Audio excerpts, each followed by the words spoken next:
Jalan serta Yesus, jalan sertanya setiap hari. Jalan serta Yesus, serta Yesus selamanya. Selamat pagi saudara, pagi ini saya begitu bersuka cita. Saudara, jika Tuhan berjalan bersama kita, tentu kebahagiaan kita tiada taranya. Amin. Saya yakin dalam setiap doa kita selalu memohon agar Tuhan menyertai jalan hidup kita. Bacaan kita pagi hari ini diambil dari Lukas 24 ayat 13 sampai 16. Demikian firman Tuhan.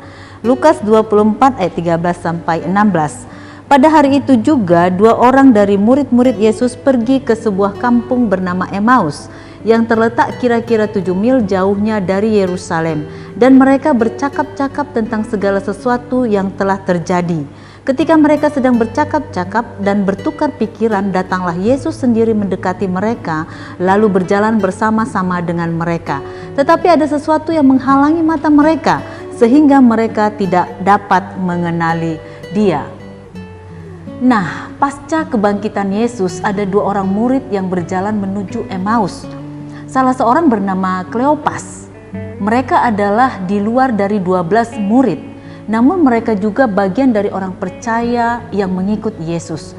Sangat lucu saudara, mereka berjalan bersama, berdialog, berdiskusi bersama Yesus, namun mereka tidak mengenali sosok Yesus.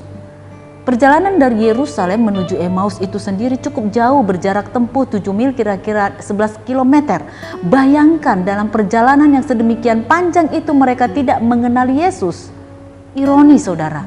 Ada orang yang berjalan bersama Yesus, namun perjalanan itu dilalui dengan kesedihan, dengan kebingungan, dan dengan kemuraman.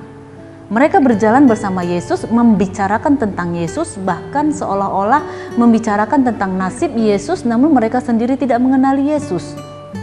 Apakah dengan ini Alkitab juga mau menjelaskan sebuah kemungkinan yang dapat terjadi seperti pada masa-masa sekarang ini, di mana ada banyak orang yang merasa berjalan di jalan Tuhan, berbicara tentang Tuhan, mengaku murid bahkan hamba Tuhan, berdiskusi tentang Tuhan, bahkan berbicara atas nama Tuhan, namun sesungguhnya mereka tidak mengenal Tuhan, saudara.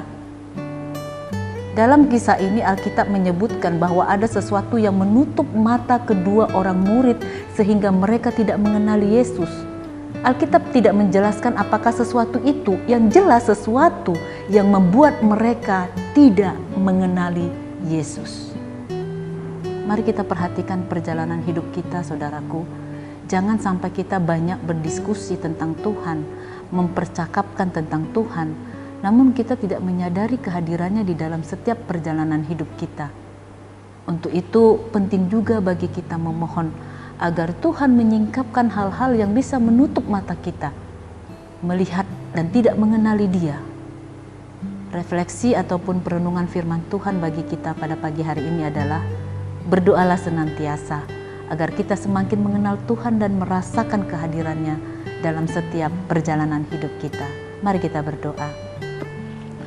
Tuhan Yesus, ajari kami untuk lebih mengenal Tuhan melalui hari demi hari hidup kami. Dengan iman kami melihat Tuhan berjalan bersama kami. Kami semakin menyadari, kami semakin melihat kehadiran Tuhan dalam hidup kami. Terima kasih Bapa, di dalam Kristus Yesus kami sudah berdoa dan mengucap syukur. Amin. Shalom, selamat pagi bagi kita semua.